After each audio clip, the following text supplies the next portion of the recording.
أعوذ بالله من الشيطان الرجيم. بسم الله الرحمن الرحيم. وما كان المؤمنون لينفروا كافة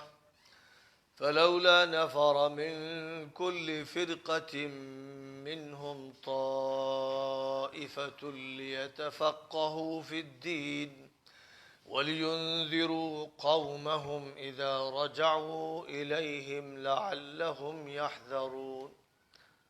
يا أيها الذين آمنوا قاتلوا الذين يلونكم من الكفار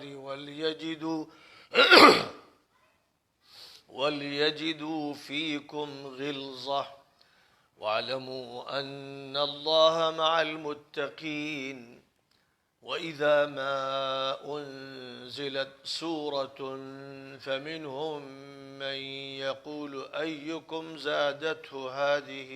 إيمانا فأما الذين آمنوا فزادتهم إيمانا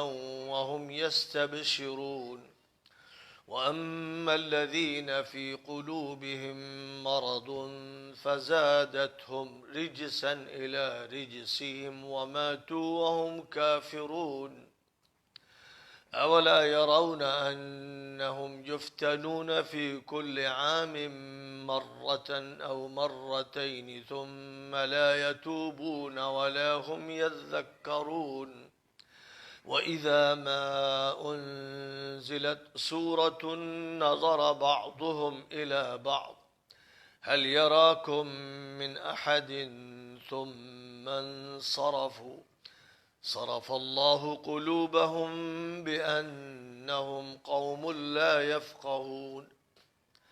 لقد جاءكم رسول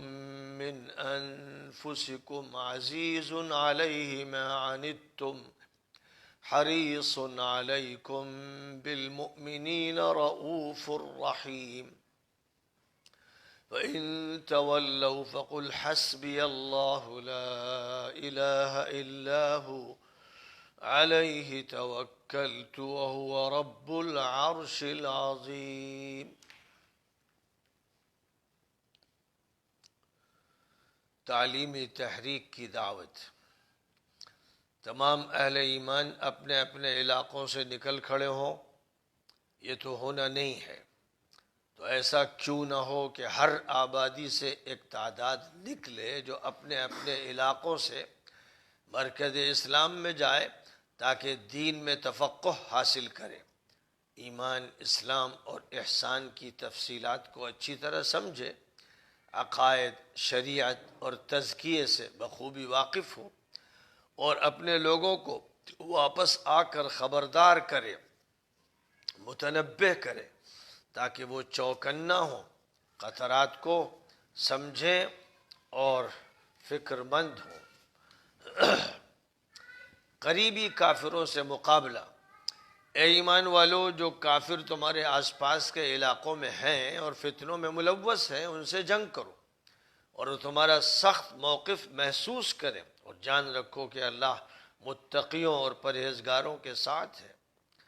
جب کوئی صورت اتاری جاتی ہے تو ان منافقوں میں سے بعض کہتے ہیں کہ جی جناب، اس نے کس کے ایمان میں اضافہ کیا؟ وہ مذاق اڑاتے ہیں. ہاں، جو مومن ہیں اس صورت نے ان کے ایمان میں اضافہ کیا اور وہ بہت خوش و خرم ہے. اور جن کے دلوں میں روگ لگا ہوا ہے تو صورت کے نزول نے ان کی سابقہ گندگیوں میں اضافہ کر دیا اور وہ کفر کی حالت میں مر گئے. کیا دیکھتے نہیں کہ ہر سال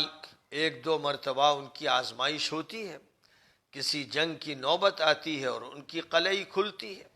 پھر بھی یہ توبہ نہیں کرتے اور نہ ہوش میں آتے ہیں. اور جب کوئی صورت اترتی ہے تو یہ ایک دوسرے کو دیکھتے ہیں کہ تمہیں کوئی دیکھ تو نہیں رہا ہے، پھر رخ پھیر کر روانہ ہو جاتے ہیں. اللہ نے ان کے دل پھیر دیے ہیں چونکہ یہ سمجھنا چاہتے ہی نہیں. شفیق اور فکر مند رسول کی ناقدری. یقیناً تمہارے پاس تم ہی میں سے ایک رسول آیا ہوا ہے، اسے تمہاری مشقت اور دقت اور مصیبت بہت گراں گزرتی ہے، وہ تمہارے لیے بہت فکر مند اور ایمان والوں پر بہت شفیق اور مہربان ہے۔ پھر بھی اگر وہ توجہ نہ دیں، منہ پھیریں، تو بس آپ کہیے حسبی اللہ، اللہ میرے لیے کافی ہے، اس کے علاوہ کوئی معبود نہیں، اسی پر میرا بھروسہ ہے، اور وہی عرش عظیم کا مالک ہے۔ سورۃ البراءہ یا سورۃ التوبہ کی یہ آخری آیتیں ہیں۔ آیت نمبر 122 سے آیت نمبر 129 تک ابھی تلاوت کی گئی ہے، اور آیت نمبر 128 آیت نمبر 129 اس کی آخری آیتیں ہیں۔ اس سورے کی ان آخری آیتوں میں 3 ہدایات دی گئی ہیں، یا 3 موضوعات کا تذکرہ کیا گیا ہے۔ پہلا موضوع اس بات سے متعلق ہے کہ مسلمانوں کی یہ ذمہ داری ہے کہ ان میں تعلیم عام ہو۔ کسی مسلمان کا جاہل رہنا قابل قبول نہیں ہے۔ حضرت انس رضی اللہ تعالی عنہ سے حدیث منقول ہے اور صحیح سند سے منقول ہے کہ نبی اکرم صلی اللہ علیہ وسلم نے فرمایا، طلب العلم فریضۃ علی کل مسلم، ہر مسلمان پر علم کا حاصل کرنا فرض ہے۔ اب ظاہر ہے کہ ہر مسلمان پر ہر علم کا حاصل کرنا فرض نہیں قرار دیا گیا ہے۔ یہاں جو العلم کا لفظ ہے، اس سے خاص علم مراد ہے، وہ علم کے جس کے ذریعے آخرت میں نجات ہوگی، وہ علم کے جس کے ذریعے دنیا کی سعادت حاصل ہوتی ہے، وہ علم کے جس کا تعلق انسان کی ہدایت سے ہے، وہ علم کے جس کے نتیجے میں اللہ کی بندگی سیکھی جاتی ہے، وہ علم کے جس کے نتیجے میں شریعت پر عمل ہو سکتا ہے، وہ علم ہر شخص پر فرض ہے۔ اب ظاہر ہے کہ ہر شخص کا جو دائرہ ہے وہ محدود دائرہ ہے، ہر شخص سب کا ذمہ دار نہیں ہے، اور ہر شخص پر یہ لازم نہیں ہے کہ وہ مفسر ہو، محدث ہو، فقیہ ہو، مفتی ہو، قاضی ہو۔ ہر شخص پر یہ لازم ہے کہ جو اس پر فرائض عائد ہوتے ہیں، اللہ و رسول کی طرف سے اس سے جو مطالبات ہیں ان کا وہ علم حاصل کرے، کیونکہ اگر ان کا اس کے پاس علم ہی نہیں ہوگا تو عمل ناممکنات میں سے ہے۔ عمل علم کا نتیجہ ہوتا ہے۔ جو وضو کا علم رکھتا ہے وہی وضو کر پاتا ہے، جو نماز کا علم رکھتا ہے وہی نماز پڑھ پاتا ہے، روزے کا علم رکھتا ہے تو روزہ رکھ پاتا ہے۔ جس کو پتہ ہی نہیں کہ نماز کسے کہتے ہیں، روزہ کسے کہتے ہیں، فرض کیا ہے، واجب کیا ہے، سنت کیا ہے، ابتدا کیسے ہوتی ہے، اختتام کیسے ہوتا ہے، جس کے پاس یہ علم ہی نہیں ہے تو ظاہر ہے کہ ان فرائض کو ادا نہیں کر سکے گا۔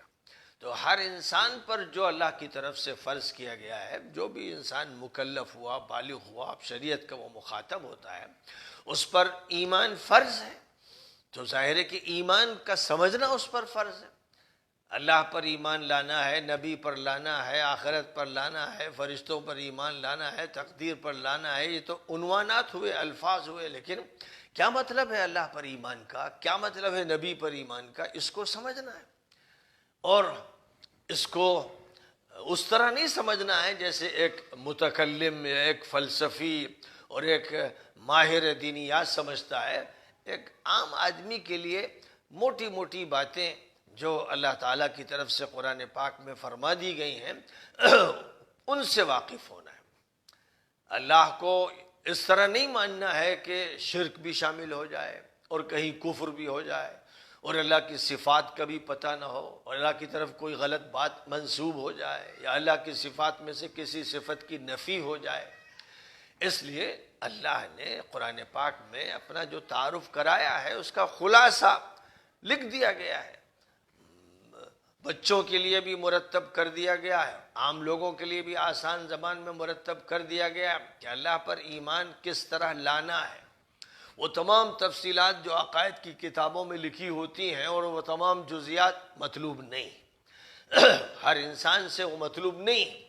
ہر انسان سے جو کلمہ طیبہ کے معنی ہیں، کلمہ رسالت کے جو معنی ہیں، اور پھر یہ کہ اللہ وحدہ لا شریک لہ ہے، اور اللہ تعالی خالق بھی ہے اور مالک بھی ہے اور حاکم بھی ہے، اور اللہ ہی رزاق ہے اور اللہ ہی شفا دینے والا ہے، اور نفع نقصان اللہ کے ہاتھ میں ہے۔ جو موٹی موٹی اللہ کی صفات ہیں ان کو سمجھنا ہے، تاکہ اللہ پر جو ایمان ہو وہ صحیح معنی میں اسلامی نقطہ نظر سے ہو، کیونکہ اللہ کو کسی نہ کسی نام سے یہودی بھی مانتے ہیں، عیسائی بھی مانتے ہیں، ہندو بھی مانتے ہیں، لیکن ان کے ہاں اللہ تعالیٰ کا جو تعارف ہے ایشور کا یا لارڈ کا یا گاڈ کا جو تعارف ہے، وہ بہت سی چیزوں میں اسلام کے نقطہ نظر سے مختلف ہے، معارض ہے۔ اس لیے جو تعارف اللہ تعالیٰ نے اپنا کرایا ہے، پھر نبی کی جو حیثیت ہے کہ نبی صرف ایک مقدس شخصیت، ایک متبرک شخصیت نہیں ہے، بلکہ اللہ کے نمائندہ اور اللہ کے پیغامبر ہیں، اور ان کو ماننے کا مطلب یہ ہوتا ہے کہ جو ان کی حیثیت اللہ نے متعین کی ہے اس کو مانتے ہوئے ان کی اطاعت کی جائے، ان کی رسالت کو تسلیم کیا جائے، یہ سمجھا جائے کہ ان کے بغیر ہدایت حاصل نہیں ہوگی، اور آخرت پر یقین تناسخ کی شکل میں نہیں، آواگون کی شکل میں نہیں، یا اور دوسرے نظریات کی شکل میں نہیں، جو اللہ تعالیٰ نے قرآن پاک میں آخرت کا تذکرہ فرمایا ہے۔ اس زندگی کے بعد کی جو برزخی زندگی ہوتی ہے، پھر جو محشر کا عالم ہوگا اور اس کے بعد کے جو فیصلے ہوں گے، ان کے ساتھ آخرت کے بارے میں ماننا ہے، یقین کرنا ہے۔ تو یہ چند موٹی موٹی باتیں ہیں جو لکھ دی جاتی ہیں اور لکھی ہوئی موجود ہیں اور ان کو پڑھایا جاتا ہے۔ تو ایک عام مسلمان سے یہ مطالبہ ہے کہ وہ صاحب ایمان ہو، اور ایمان کا مطلب یہ ہے کہ اس کا جو عقیدہ ہے، اس کا جو فکر ہے، اسلامی فکر ہے، وہ صحیح بنیادوں پر استوار ہو۔ اس کے بعد ظاہر ہے کہ ہر مسلمان پر نماز فرض ہے، جو بھی بالغ ہے اس پر نماز فرض ہے، بلکہ نماز کے بارے میں تو یہ حکم ہے ماں باپ کو، گارجین کو، کہ بچہ 7 سال کا ہو جائے تو نماز اسے سکھا دی جائے، اور 10 سال کا ہو جائے تو اتنا اہتمام کیا جائے کہ اگر وہ کوتاہی کرے تو اس کو سزا بھی دی جائے، تنبیہ کی جائے۔ یعنی نماز کے معاملے میں خصوصیت یہ ہے کہ بچپن کی عمر سے اس کو سکھایا جائے اور اس کا اہتمام کرایا جائے، یہ انتظار نہ کیا جائے کہ لڑکا جب بالغ ہوگا تب وہ ذمہ دار، ایسا نہیں۔ اور نماز ہی کو سامنے رکھتے ہوئے روزے کے بارے میں بھی گارجین اور جو مومن ماں باپ ہیں وہ اس کا اہتمام کرتے ہیں کہ بچوں کے اندر 10 سال 11 12 سال سے روزے کی عادت دھیرے دھیرے ڈالی جائے، تاکہ جب روزہ براہ راست ان پر فرض ہو جائے تو پھر وہ اس کے عادی ہوں یا اس کو سمجھتے ہوں اور پھر اس کے مطابق عمل کریں۔ تو اب ظاہر ہے کہ نماز فرض ہے، تو نماز کیسے پڑھی جاتی ہے، جس کا ذکر حدیث میں ہے طلب العلم فریضۃ علی کل مسلم، جس کو فرض عین کہتے ہیں، یعنی ہر شخص پر وہ علم فرض ہے۔ تو نماز فرض ہے تو اس کا علم فرض ہے، روزہ ہر شخص پر فرض ہے، اس کا علم فرض ہے، زکوٰۃ ہر شخص پر فرض نہیں ہے، صاحب نصاب پر فرض ہے، اس لیے اس پر اس کا علم فرض ہے۔ حج ہر شخص پر فرض نہیں ہے، اس پر ہے کہ جس کے پاس اس کے انتظامات ہیں، اس کے اخراجات ہیں اور اس کی قدرت ہے، اس لیے اس پر اس کا علم فرض ہے۔ شادی جو کرنا چاہتا ہے تو اس کے لیے ضروری ہے کہ اسلام کے ازدواجی نظام سے اور حقوق الزوجین سے وہ واقف ہو۔ اس لیے مسلمانوں کو یہ بات بھی سمجھنی چاہیے کہ جو بھی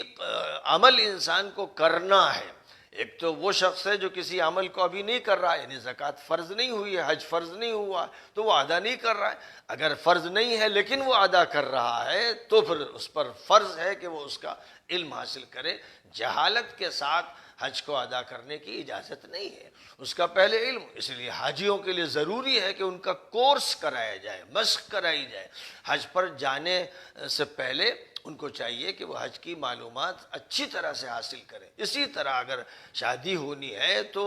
ایک شخص کو واقف ہونا چاہیے کہ اسلام میں شادی کا جو پیکٹ ہوتا ہے، جو معاہدہ ہوتا ہے، جو ازدواجی زندگی ہوتی ہے، اس میں اللہ کی طرف سے کیا فرائض ہیں، کیا واجبات ہیں اور حقوق کیا ہیں، ان تمام چیزوں سے واقفیت پھر ضروری ہو جاتی ہے۔ اس لیے جہاں بھی کسی کی شادی ہونے والی ہو اس سے پہلے کم از کم ایک ہفتے کا کورس کرایا جائے، مسائل سمجھائے جائیں، حقوق بتائے جائیں اور واقفیت پیدا کی جائے۔ قرآن پاک کی جن آیات میں ذکر آیا ہے ازدواجی زندگی کا، ان کا ترجمہ سمجھایا جائے، جن حدیثوں میں اس کے احکام ہیں ان حدیثوں کے بارے میں بتایا جائے، ان کا ترجمہ سمجھایا جائے۔ اسی طرح اگر کوئی شخص تجارت نہیں کر رہا ہے تو اس پر تجارت کے احکام فرض نہیں ہیں، لیکن اگر کوئی شخص تجارت کرنے میں لگنا چاہتا ہے تو اس پر فرض عین ہے کہ وہ تجارت کے احکام سیکھے، اسلامی احکام۔ جب تک وہ اسلام میں تجارت سے واقف نہیں ہوگا تو وہ تجارت کرے گا یہودیوں کی طرح، بنیوں کی طرح، گمراہوں کی طرح، مادہ پرستوں کی طرح، اور ظاہر ہے کہ اس کی تجارت اس کے لیے عذاب کا سبب بنے گی۔ اور تجارت اسلامی ہو، تجارت شرعی ہو، تجارت دین کے مطابق ہو، اس کے لیے علم ضروری ہے۔ اس لیے ہر تاجر کو تجارت سے پہلے ایک کورس اسلامی تجارت کا کرنا چاہیے۔ بس اسی طرح کوئی شخص ڈاکٹر بننا چاہتا ہے تو ڈاکٹری کا علم حاصل کرنے کے لیے اور پھر ڈاکٹری کی مشق کرنے کے لیے، پریکٹس کرنے کے لیے اسلام کی طرف سے کیا ہدایات دی گئی ہیں، ان ہدایات سے پھر واقفیت اس کے لیے ضروری ہو جاتی ہے، کیونکہ اسلام نے کوئی شعبہ، کوئی زندگی کا ایسا پہلو چھوڑا نہیں ہے جس سے انسان کو گزرنا ہوتا ہے اور اس کے بارے میں اسلام نے ہدایت نہ دی ہو، رہنمائی نہ فرمائی ہو، کوئی بھی ایسا شعبہ نہیں۔ کوئی شخص سیاست میں شریک ہونا چاہتا ہے، پولیٹکس میں جانا چاہتا ہے تو اس پر پہلے فرض ہے، فرض عین کہ وہ اسلامی سیاست کے احکام سیکھے۔ اسی طرح حکومت ہے، انتظام ہے، اس میں کوئی شخص انوالو ہونا چاہتا ہے، اس میں لگنا چاہتا ہے تو اس پر فرض ہے کہ وہ اس کا کورس کرے، اسلامی سیاست کا کورس، اسلامی حکومت کا کورس۔ اسی طرح کوئی شخص لا کالج میں پڑھنا چاہتا ہے تو اس کو پہلے اسلامی قانون کا سمجھنا ضروری ہے، تاکہ ایسا نہ ہو کہ وہ ان قوانین کو پڑھے جو الحاد پر مبنی ہے، لادینیت پر مبنی ہے، اور پھر وہ ان کو اصل سمجھ بیٹھے اور نتیجتاً اسلامی قوانین کے خلاف اس کی طرف سے عمل شروع ہو جائے یا اس کا فہم غلط ہو جائے۔ اس لیے وہ علم جو فرض عین ہے، یعنی ہر شخص پر کمپلسری ہے، وہ علم ہے کہ جو اس عمل کے لیے ضروری ہے جو اس پر فرض کیا گیا ہے، یا جس عمل کو انسان نے اختیار کیا ہے، اپنے اوپر لازم کر لیا ہے، اس کو اپنا لیا ہے، تو پھر اس پر ضروری ہے کہ وہ اس سلسلے کا علم شرعی حاصل کرے۔ ایک وہ علم ہے، یہ کمپلسری ہے۔ تو کمپلسری ایجوکیشن کا جو نظریہ یورپ میں ہے، امریکہ میں ہے اور دیگر ترقی یافتہ ملکوں میں ہے کہ ہر بچے کو 5-6 سال کا جو بچہ ہے اس کو لازماً پڑھانا ہے اور 10ویں تک تعلیم لازمی ہے۔ اس میں اگر والدین کوتاہی کرتے ہیں تو وہ حکومت کے نزدیک سزا کے مستحق ہیں اور ان کا مواخذہ ہوگا۔ یہ جو نظام اس دنیا میں چلتا ہے، ہندوستان میں بھی اس کو اختیار کیا گیا۔ چند سالوں پہلے کمپلسری ایجوکیشن کا ایک نظام طے کیا گیا کہ 6 سال سے 14 سال کے جو بچے ہیں ان کی تعلیم لازمی ہوگی اور اسکولوں کے ذمے بھی لازم ہوگا کہ ان کا داخلہ لیں، اور اسی طرح ہر گاؤں میں اسکول ہوں گے، بلکہ ہر میل پر کوئی نہ کوئی اسکول جہاں آبادیاں ہوں گی قائم کیا جائے گا، تاکہ بچوں کو اسکول کے لیے بہت دور بھی نہ جانا پڑے، مشکلات بھی سامنے نہ آئیں۔ یہ ساری باتیں طے کی گئیں، بل پاس ہوا۔ یہ الگ بات ہے کہ عمل نہیں ہوتا۔ اگر صحیح معنی میں عمل کیا جائے تو کوئی انسان جاہل نہ رہے حضور اکرم صلی اللہ علیہ وسلم نے کمپلسری ایجوکیشن کا بھی نظام شروع کیا تو 1450 سال پہلے، جب پوری دنیا جہالت کے اندھیروں میں تھی اور یورپ علم کو جانتا نہیں تھا، وہ سب سے زیادہ جہالت کا شکار تھا، اس وقت نبی اکرم صلی اللہ علیہ وسلم نے 7ویں صدی عیسوی میں علم کا وہ نظام شروع کیا جو کمپلسری ایجوکیشن سے متعلق تھا کہ ہر بچے کو، ہر بچی کو، ہر مرد و عورت کو علم حاصل کرنا ہے۔ اسلام اور جہل کا جوڑ نہیں، جو جاہل ہے وہ مسلم نہیں، جو مسلم ہے وہ جاہل نہیں رہ سکتا۔ تو ایک علم وہ ہے، اور ایک علم وہ ہے کہ جس کو اسلامی اصطلاح میں فرض کفایہ کہتے ہیں، جس کا مطلب وہ فرض کہ جو صرف ایک آدمی کے لیے نہیں بلکہ پورے علاقے کے لیے کافی ہو۔ یعنی ایک شخص اگر ٹیچر بنتا ہے تو وہ مثلا 50 کو 100 کو پڑھا لیتا ہے، لہذا اب یہ 100 جو افراد ہیں جن کے پاس کمپلسری ایجوکیشن نہیں ہے، ایک شخص اتنا علم حاصل کرتا ہے کہ ان کی جو کمپلسری ایجوکیشن کی ضرورت ہے اس کو پورا کر دے۔ لہذا یہ علم جو کافی ہو کسی علاقے کے لیے، تو اس میں ضروری ہے کہ ہر علاقے سے اتنے لوگ اس علم کو حاصل کریں کہ جو عوام کی ضروریات کو پورا کر دیں،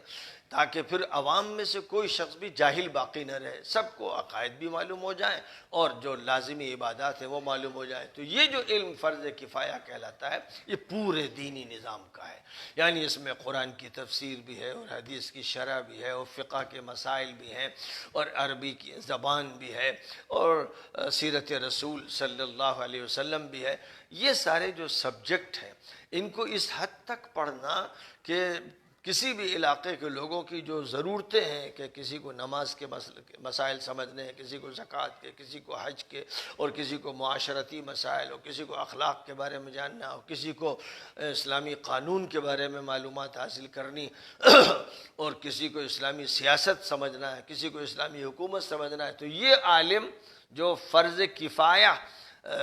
حاصل کر چکا ہے، یعنی اتنا علم حاصل کر چکا ہے کہ اب یہ کافی ہے اپنی بستی کے لیے، اپنے گاؤں کے لیے، اپنے علاقے کے لیے، اس علم کو فرض کفایہ کہتے ہیں۔ اس لیے ضرورت اس کی ہوتی ہے کہ 10ویں کے بعد اب 12ویں تک، اور 12ویں سے پھر بے لیول تک، اور پھر ایم اے کے لیول تک، اور آگے پھر پی ایچ ڈی کے لیول تک جو جتنا پڑھنا چاہے وہ اتنی معلومات حاصل کرے اور ایسی صلاحیت پیدا کرے ایمانیات میں بھی اور اسلامیات میں بھی اور احسانیات میں بھی، کیونکہ قرآن پاک میں دین کا لفظ جہاں بولا گیا وہاں یہ فرمایا گیا ہے کہ دین سے جو مراد ہے، حدیث نے اس کی وضاحت کی کہ اسلام اور ایمان اور احسان، ان 3 چیزوں کے مجموعے کو دین کہتے ہیں۔ اور یہاں فرض کفایہ کے لیے یہ بات ارشاد فرمائی گئی ہے کہ تمام مسلمان تو ایک مدرسے میں یا ایک کالج میں یا ایک مرکز میں نہیں آ سکتے کہ اپنے سارے کاروبار چھوڑ دیں، کاشتکار کام چھوڑ دیں، مزدور کام چھوڑ دیں اور مختلف ٹیکنیشین کام چھوڑ دیں، سب آ کے مدرسے میں داخلہ لیں۔ یہ نہ مطلوب ہے اور نہ مناسب ہے، نہ درست ہے۔ اس لیے ہر علاقے سے چند ایسے افراد ہونے چاہیے جو دینی تعلیم کا اتنا حصہ حاصل کریں کہ واپس جا کر اپنے علاقے کو وہ ایجوکیٹ کر دیں، اور اپنے علاقے میں فرض عین کی حد تک جن کو معلومات دینی ہے وہ دیں، اور جو فرض کفایہ اب ان سے پڑھنا چاہتے ہیں ان تک وہ فرض کفایہ پہنچا دیں۔ یہ ایک ایسا زبردست سسٹم ہے کہ اس میں پھر کوئی بھی محروم نہیں رہتا۔ لہذا نبی اکرم صلی اللہ علیہ وسلم نے جب اس نظام کا اجرا فرمایا تو نتیجہ یہ ہوا کہ تھوڑی سی مدت میں 10 لاکھ مربع میل کے علاقے کے لاکھوں انسانوں تک علم پہنچ گیا اور جہالت کا خاتمہ کر دیا گیا۔ تو یہ جو کامیابی 1450 سال پہلے نبی صلی اللہ علیہ وسلم کو حاصل ہوئی، یہ کامیابی کسی دور میں کسی حکومت کو حاصل نہیں ہو سکی تھی۔ خلافت راشدہ نے اسی سلسلے کو آگے بڑھایا، تو ظاہر ہے کہ جو کام حضور صلی اللہ علیہ وسلم کے دور میں جزیرۃ العرب میں ہوا تھا، خلافت راشدہ میں وہ کام سیریا میں ہوا، عراق میں ہوا، ایران میں ہوا، مصر میں ہوا، اور جو جو علاقے فتح ہوتے چلے گئے وہاں مسلمانوں کی پہلی فکر یہ ہوتی تھی کہ ایجوکیشن فار آل، جو علم اللہ کی طرف سے لازم قرار دیا گیا ہے، اب اس علم کو عام کرنا ہے اور سکھانا ہے، تو اس علم کو پھیلایا جاتا تھا، اور جو ایسے علماء تیار ہونے چاہیے جن کے پاس فرض کفایہ والا علم ہو، ان کو تیار کیا جاتا تھا تاکہ تمام علاقوں میں ایسے افراد موجود رہیں جو ٹیچنگ کا کام کر سکیں، ٹریننگ کا کام کر سکیں۔ تو نتیجہ اس کا یہ ہوتا تھا کہ پورے معاشرے میں یکسانیت کے ساتھ علم کو عام کیا جاتا تھا، اور علمی ادارے قائم کر دیے جاتے تھے، اور ہر مسجد میں تعلیمی نظام ساتھ ساتھ چلتا رہتا تھا۔ تو اس طرح جو فرض عین علم ہے اور جو فرض کفایہ ہے، یعنی وہ جو کمپلسری ایجوکیشن ہے اور وہ ایجوکیشن کے جو اس کے بعد کے مرحلے کی ہے، ان دونوں کا اہتمام کیا جا رہا تھا، اور 1450 سال سے کیا جا رہا ہے، اور قرآن پاک میں اس کی جو ہدایات دی گئی ہیں، یہاں پر اس آیت میں فرض کفایہ علم کے بارے میں یوں فرمایا گیا ہے کہ چونکہ ساری آبادی ڈھو کر لے آئی جائے مرکز اسلام میں، یعنی مدینہ منورہ میں سب آ کے جمع ہو جائے، یہ نہیں ہو سکتا ہے، اور یہ مناسب ہی نہیں، اس طرح تو سارے کام رک جائیں گے، آبادی ٹھپ پڑ جائے گی۔ لہذا یہ فرمایا گیا کہ ہر لوکیلٹی سے، من کل فرقہ کا مطلب الگ علاقے سے، فرقہ سے مراد یہاں لوگوں کے فرقے نہیں ہیں، بلکہ علاقے جو الگ الگ ہیں، کٹے ہوئے ہیں، فاصلے ہیں، کئی میل کے فاصلے ہیں، یہ گاؤں ہے، پھر اس کے 10 میل پہ ایک دوسرا گاؤں ہے، 5 میل پہ ایک دوسرا گاؤں ہے، تو ہر گاؤں سے، ہر علاقے سے کچھ لوگ آئیں، طائفہ یعنی ایک جماعت ہو، 3 5 10 جیسی ضرورت ہو اس علاقے کی، اس ضرورت کے اعتبار سے یہ مرکز اسلام میں آئیں، اور پھر ان کو جو کچھ کرنا ہے اس کے لیے جو ایک مختصر سا لفظ بولا گیا وہ ہے لِيَتَفَقَّهُوا فِي الدِّينِ، دین کی سوجھ بوجھ پیدا کریں۔ اب دین کی جو سوجھ بوجھ ہے اس کا تعلق ہے ایمانیات سے بھی، یعنی جو عقائد کا نظام ہے، اور اسلامیات سے بھی، یعنی جو شریعت کا نظام ہے، اور احسانیات سے بھی جس کا تعلق تربیت سے ہے، اصلاح سے ہے، تزکیہ نفس سے ہے، یہ بھی سب کے لیے ضروری ہے۔ ہر آدمی کو دل کا پاک ہونا چاہیے، ذہن کا پاک ہونا چاہیے، ہر آدمی کا کے باطن کو صاف ستھرا کرنا چاہیے۔ اگر کسی کا باطن گندا ہے تو ظاہر کے صاف ستھرے ہونے سے وہ کامیاب نہیں ہوگا، نہ اس کی نماز قبول ہوگی، نہ اس کا روزہ قبول ہوگا۔ اس لیے باطن کا تزکیہ بے انتہا ضروری ہے، اسی کو احسان کے لفظ سے تعبیر کر دیا گیا ہے۔ وہ بنیادی فرائض کی بات ہے کہ انسان کے اندر کینہ نہ ہو، بغض نہ ہو، اور انسان کے اندر حسد نہ ہو، اور انسان کے اندر لوگوں کے بارے میں بری نیتیں نہ ہوں، برے ارادے نہ ہوں، اور انسان کے اندر غلط جذبات نہ ہوں، ان سے انسان کو اپنے کو پاک کرنا ہے۔ اور ایسے افراد، ایسے معلم، ایسے مربی، ایسے مصلح معاشرے میں ہونے چاہیے، وہی جو فرض کفایہ کا علم حاصل کریں گے وہ فرض کفایہ والی تربیت بھی حاصل کریں گے، اور پھر ان کا کام یہ ہوگا کہ وہ معلم اور مربی بنے، اور اپنے علاقوں کی اصلاح کا بھی کام کریں، اور تعلیم کا بھی کام کریں، اور لوگوں میں دین کی جو سوجھ بوجھ ہے وہ پیدا کر دیں۔ اس کے بعد وہ اس طرح تیار کر دیے جائیں کہ جب اپنے علاقے میں جائیں تو اپنے علاقے میں جا کر وہ لوگوں کو دین کے بارے میں متنبہ کر سکیں، بیدار کر سکیں، ہوشیار کر سکیں، مطلع کر سکیں، تعلیم دے سکیں۔ اس کے لیے جو لفظ بولا گیا ہے لِيُنذِرُوا قَوْمَهُمْ اِذَا رَجَعُوا إِلَيْهِمْ، جس سے یہ بات بھی معلوم ہوئی کہ جس علاقے سے طلبہ آئیں واپس اسی علاقے میں جانا چاہیے، اسی علاقے میں کام کرنا چاہیے، الا یہ کہ کہیں اور زیادہ شدید ضرورت ہو، مدرسے کی طرف سے ان کو ڈپیوٹ کیا جائے یا ان کے استاد کی طرف سے رہنمائی کی جائے کسی جگہ کی زیادہ ضرورت کی وجہ سے۔ یہ نہیں کہ مدرسے میں آ کر اس لیے پڑھیں کہ مدرسے سے کالج میں چلے جانا ہے، یونیورسٹی میں جانا ہے، مقصد صرف یہ ہے کہ ایسی سند حاصل ہو جائے کہ جس سے ملازمت کا راستہ آسان ہو جائے۔ گویا مدرسہ زینہ ہے، ایک گزرگاہ ہے جس سے اپنے معاشی مسائل کو حل کرنا ہے۔ تو یہ جو انداز اور یہ سوچ ہے یہ بالکل غلط ہے، اور اس کا اسلامی علم و تعلیم سے کوئی تعلق نہیں ہے۔ جہاں تک کمانے کا مسئلہ ہے، اسلام اس کی اجازت دیتا ہے حلال کمائی کی جائے، لیکن مدرسے کو اور دینی تعلیم کو اس کا ذریعہ بنانا اور اس کے ذریعے وہاں تک پہنچنا، یعنی مقصد مادیت اور دنیا ہے اور استعمال کیا جا رہا ہے علم دین، یہ درست نہیں۔ ہاں دین ہی کے تقاضے سے جو انتظام کرنا چاہیے اپنے حالات کا اور اپنے معاشی مسائل کا، وہ ضرور کیا جائے، اور اس کے لیے وہ طریقہ استعمال کیا جائے جو نبی صلی اللہ علیہ وسلم نے اور آپ کے اصحاب نے استعمال کیا۔ تو دین میں سوجھ بوجھ پیدا کریں اور پھر اپنی قوم کو بیدار کریں۔ انبیاء کے لیے بھی لفظ نذیر استعمال ہوا ہے، اور جب نظارت کا یعنی بیداری کا کام کامیاب ہوتا ہے اور لوگ نیکی حاصل کرتے ہیں، ہدایت حاصل کرتے ہیں، تو بشیر کا کام شروع ہوتا ہے۔ بشیر کے معنی خوشخبری دینے والا۔ لہذا یہ دونوں کام ہیں، لیکن بنیادی کام کا یہاں پر تذکرہ فرمایا جا رہا ہے، اس لیے کہا گیا لِيُنذِرُوا قَوْمَهُمْ، اپنے علاقے میں جا کر وہ کام انجام دے۔ تو بہرحال ایک تعلیمی تحریک کو اسلام نے برپا کیا، اور اس تعلیمی تحریک میں اس بات کو واضح کیا گیا، حدیث میں وہ بات فرما دی گئی، قرآن کی آیتوں میں بھی جہاں جہاں علم کا تذکرہ ہے اور انسان پر جو فرائض عائد کیے گئے ہیں ان کا تذکرہ ہے، وہاں سے بھی کمپلسری ایجوکیشن کے بارے میں معلوم ہوتا ہے۔ لیکن حدیث نے بالکل واضح طور پر طلب العلم فریضۃ علی کل مسلم کے ذریعے اس کو بیان کر دیا، اور پھر اس آیت کریمہ نے فرض کفایہ والی یعنی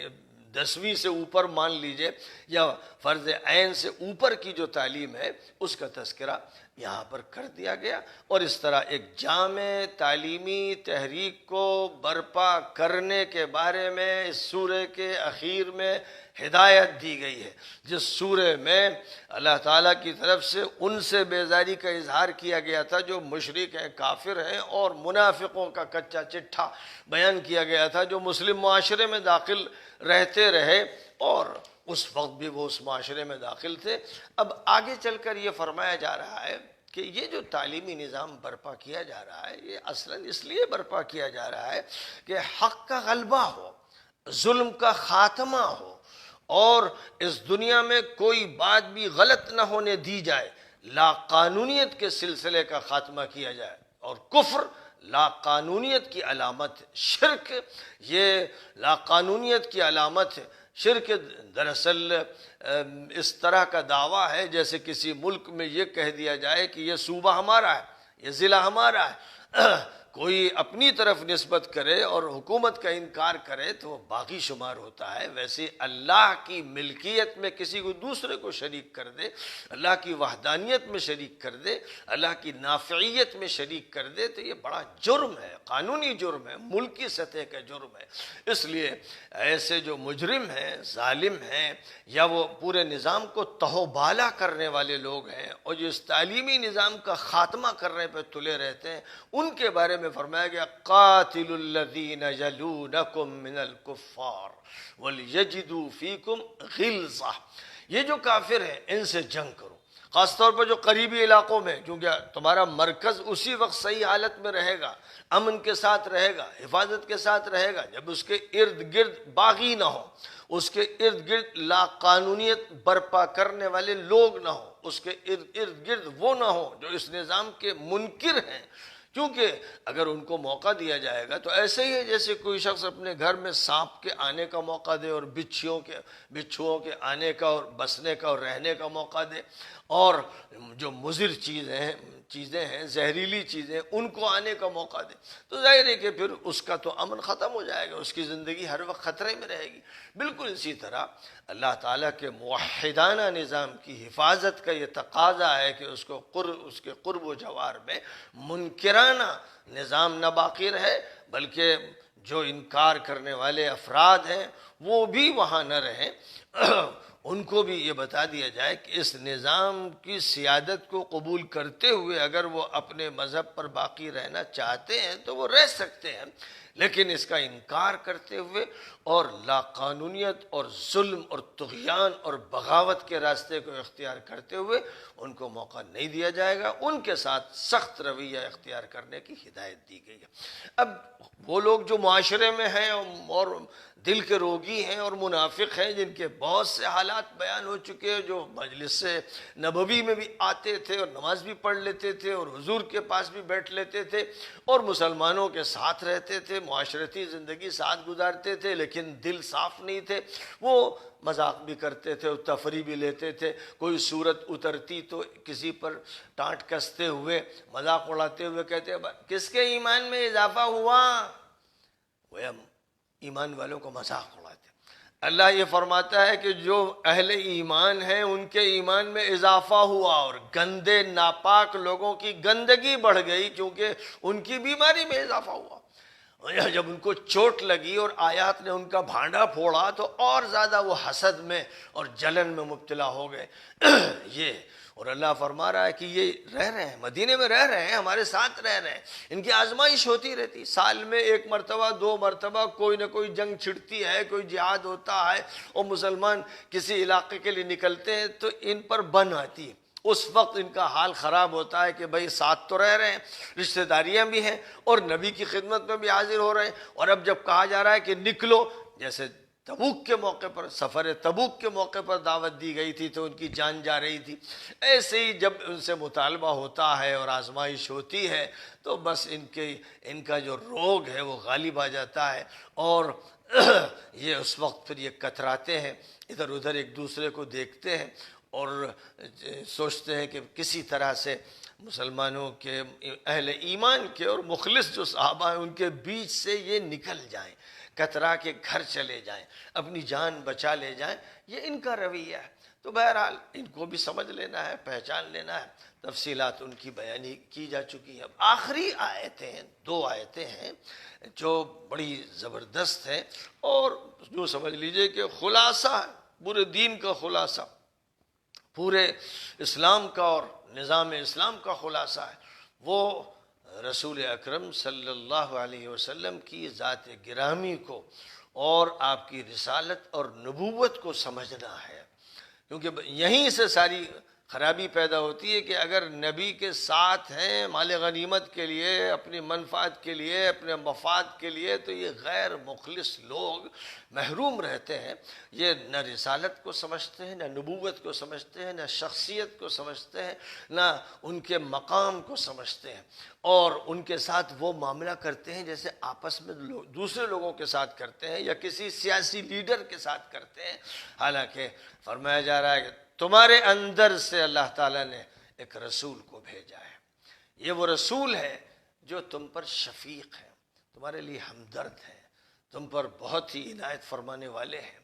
ان کا حال یہ ہے کہ تمہیں تکلیف پہنچتی ہے، ان کے دل پر چوٹ لگتی ہے، یہ کسی بھی انسان کی تکلیف کو برداشت نہیں کرتے، اسی لیے تڑپتے ہیں کہ کیسے کسی کافر کو جہنم سے بچا لیا جائے، کیسے کسی مشرک کو برے انجام سے نکال دیا جائے اور اللہ کی بارگاہ میں حاضر کر دیا جائے، ابدیت کی صفت سے متعارف کرا دیا جائے، وہ اس کے اندر پیدا کر دی جائے۔ پیغمبر اس کے لیے تڑپتے بھی ہیں، روتے ہیں، دعائیں کرتے ہیں، ہر کٹے کافر کے لیے دعا کرتے ہیں کہ اللہ اس کو ہدایت دے دے تاکہ وہ محرومی سے اور بدقسمتی سے بچ جائے۔ یہ صفت ہوتی ہے رسول کی، اللہ کے نبی کی صفت ہوتی ہے، اور یہی صفت جتنی رسول کے امتی میں ہوتی ہے اتنا ہی بڑا وہ ولی ہوتا ہے، اتنا ہی بڑا وہ مصلح ہوتا ہے، اتنا ہی بڑا وہ مجدد ہوتا ہے۔ یہ صفت جس کے اندر جتنی زیادہ پیدا ہو جاتی ہے، یعنی انبیاء کی صفت جس انسان کے اندر، جس امتی کے اندر پیدا ہوگی اتنا ہی زیادہ وہ نبی کے قریب ہوگا اور پھر اللہ کے قریب ہوگا۔ اور نبی کا حال یہ ہوتا ہے کہ اللہ تعالیٰ کی جو صفت رحمت ہے اور صفت رافت ہے اور صفت کرم ہے، اس کا فیضان نبی پر ہوتا ہے۔ تو ابھی آگے ذکر آ رہا ہے کہ ایک تو یہ کہ تمہیں کوئی تکلیف ہوتی ہے تو انہیں بہت گراں ہوتی ہے، اور وہ تمہارے لیے بڑے فکر مند رہتے ہیں کہ کوئی یتیم ہے تو وہ پریشان ہے کہ کیسے اس کے سر پہ ہاتھ رکھ دیں، اس کی ضرورت پوری کر دیں، کوئی بیوہ ہے تو وہ پریشان ہے کہ کیسے اس کے گھر کے مسائل حل کر دیں، کوئی بے روزگار ہے تو وہ پریشان ہے کیسے اس کو روزگار سے لگا دیں، کوئی غریب ہے تو وہ پریشان ہے اس کی غربت کیسے دور کر دیں۔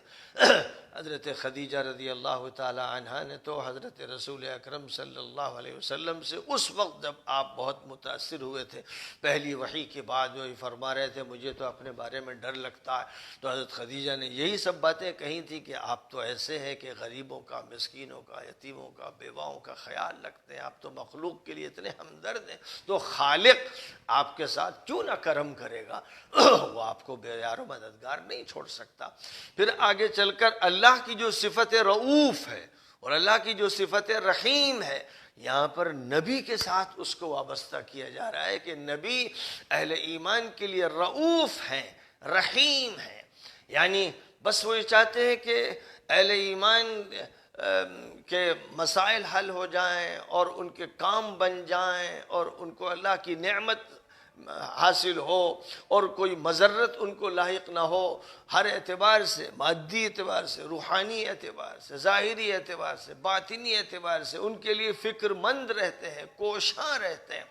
دعائیں ان کے لیے فرماتے ہیں، ان کو تعلیم دیتے ہیں، ان کی تربیت فرماتے ہیں، قلوب کا تزکیہ فرماتے ہیں، ایک ایک بندے مومن کی فکر کرتے ہیں، اس کے گھر کے حالات معلوم کرتے ہیں اور اس کی ضروریات کو پورا کرنے کے لیے اس کے کفیل بنتے ہیں۔ یہ ان کی صفت رافت اور صفت رحمت کا نتیجہ ہے۔ اب ایسے نبی کو اے لوگوں تمہارے درمیان بھیجا گیا، ایک کافرو ہوش میں آؤ، انکار کا رویہ ترک کر دو، ایمان لاؤ، اے مشرکو شرک کے دلدل سے نکلو، توحید کو قبول کر لو، اے منافقو نفاق کے گھناؤنے پن سے نکلو اور ایمان کے کھرے پن کو قبول کرو۔ نبی تمہارے لیے کتنے فکر مند ہیں، تمہیں بھی نبی کی فکر ہے؟ نبی تم پر کتنے شفیق ہیں، تم کو بھی نبی کا خیال ہے؟ تمہیں چاہیے کہ ان کے ساتھ وہ تعلق قائم کرو جیسے ایک نیک بیٹا ایک مشفق باپ سے تعلق قائم کرتا ہے، ایک مشفق ماں سے تعلق قائم کرتا ہے، وہ تعلق بلکہ اس سے بھی زیادہ، نبی کا مقام ماں باپ سے بھی زیادہ ہے، اور ہر محبوب سے بڑھ کر محبوب نبی اکرم صلی اللہ علیہ وسلم ہیں، اور پھر سب سے آگے اللہ ہے جس کے مقابلے میں کوئی محبوب تو ٹک ہی نہیں سکتا۔ اب چونکہ نبی اللہ کی محبت کی نمائندگی کرتے ہیں اور اللہ کی صفات کا مظہر ہوتے ہیں اور ایک پرتو ہوتے ہیں، اس لیے نبی کی اطاعت اللہ کی اطاعت مانی جاتی ہے، اور نبی کے ساتھ رہنے سے گویا اللہ کی معیت نصیب ہوتی ہے، اس لیے نبی کی اطاعت کو اللہ کی اطاعت کے ساتھ لازم قرار دیا گیا ہے۔ یہاں یہ فرمایا جا رہا ہے کہ اس سب کے باوجود ہر چیز بتا دی گئی، کوئی چیز چھوڑی نہیں گئی، کسی چیز کو مبہم نہیں رکھا گیا، پھر بھی یہ نہ مانے، تو اب کچھ نہیں اس کے علاوہ کہ اے نبی آپ کہیے حسبی اللہ، حسبی اللہ، بس اللہ کافی ہے۔ اگر اس کے باوجود بھی یہ نہیں سدھرتے اور نہیں مانتے تو آپ غم لے کے نہ بیٹھ جائیے، کہیے کہ بس اللہ کافی ہے، میرا بھروسہ اللہ پر ہے، اللہ کا ساتھ ہے، ساری دنیا ناراض ہو جائے میرا اللہ راضی رہے، میرا اللہ خوش رہے، میرے لیے یہی کافی ہے۔ یہ صفت نبی کے اندر ایسی ہوتی ہے کہ طائف کے میدان میں جب جاننے والے قریش کے افراد اور ثقیف کے قبیلے کے افراد آپ کے اوپر ظلم کر رہے تھے، تو اس وقت اللہ تعالیٰ سے بس آپ یہی عرض کر رہے تھے کہ اے اللہ تو اگر راضی ہے تو پھر مجھے کوئی تکلیف نہیں، کچھ بھی گزر جائے تیری رضا چاہیے۔ بس یہ جو نبی کی صفت ہے، جس کے اندر جتنی زیادہ یہ صفت ہوگی کہ وہ اللہ پر نگاہ رکھے گا، توکل اللہ پر کرے گا، اللہ کی رضا حاصل کرنے کے لیے جو عمل ضروری ہے اس کو کرتا رہے گا، دنیا ناراض ہو جائے، آس پاس کے لوگ قریب اور دور کے سب ساتھ چھوڑ دیں، اس کو اس کی فکر نہ ہو۔ فرمایا گیا ہے کہ جو اللہ کی رضا کی فکر کرے چاہے دنیا ناراض ہو جائے، اللہ راضی ہوتا ہے اور دنیا کو بھی ناک رگڑوا دیتا ہے، اور جو کسی کی رضا کے چکر میں اللہ کی رضا اور نبی کی رضا کو فراموش کر دیتا ہے تو اللہ ناراض ہوتا ہے اور سب کے اندر نفرت پیدا کر دیتا ہے۔ اس لیے انسان کو چاہیے کہ وہ اللہ پر بھروسہ کرے، حسبی اللہ، حسبی اللہ، حسبنا اللہ ونعم الوکیل، نعم المولا ونعم النصیر، اس کو پڑھتا رہے اور دل میں بھی اس کا ورد کرتا رہے، اور یہ کہ اللہ کے علاوہ کوئی معبود نہیں، میرا بھروسہ اللہ پر ہے، اللہ ہی ہے جو عرش عظیم کا مالک ہے، یعنی اس کائنات کے تخت سلطنت کا وہی مالک ہے، اس کے علاوہ کسی کو بھی نہ ملکیت حاصل ہے نہ اقتدار حاصل ہے۔ یہاں پر آ کر بات اختتام کو پہنچ رہی ہے اور یہ سورہ الحمدللہ مکمل ہو گئی۔ وآخر دعوانا ان الحمدللہ رب العالمین۔